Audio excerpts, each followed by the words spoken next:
ლაგოდეხში ტაბიძის ქუჩაზე გზის სამშენებლო სამუშაოები მიმდინარეობს. პროექტის ფარგლებში დაიგება ასფალტ-ბეტონი, გაკეთდება სანიაღვრე არხები, ცხაურები და საკანალიზაციო სისტემა. საგზაო უსაფრთხოების გაუმჯობესების მიზნით ახლად დაგებულ გზაზე მოეწყობა საგზაო ნიშნები. გზის ავალი ნაწილი კი დაიხაზება. პროექტი ადგილობრივი ბიუჯეტიდან ფინანსდება და მისი ღირებულება 288,905 ლარს შეადგენს. სამუშაოებს ლაგოდეხის მუნიციპალიტეტის მერი ჯონ დომდიუნიშვილი მოადგილესთან ერთად ადგილზე გაეცნო. აქტიურად მიმდინარეობს ქალაქ ლაგოდეხში ტაბიძის ქუჩის რეაბილიტაცია.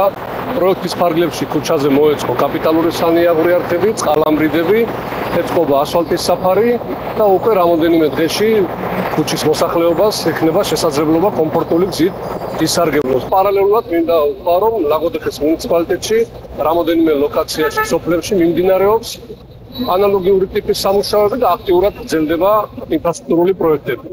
ძალიან ცუდი სიტუაცია იყო. ისეთი ცუდი სიტუაცია იყო, ბავშვები ვერ მიდიოდნენ სკოლაში. სანიაღვრეები არ იყო, სახში შემოგდიოდა წყლები. ეხლა სანიაღვრეები გააკეთეს, ყველაფერი ძალიან 100%-ით ყველაფერი ძალიან კარგად არის გაკეთებული. ანალიზაცია გაგვიკეთა. ძალიან ცუდ ამბავში ვიყავით, აი ტბები იდგა ჩვენს. ეხლა ყველაფერს აკეთებენ.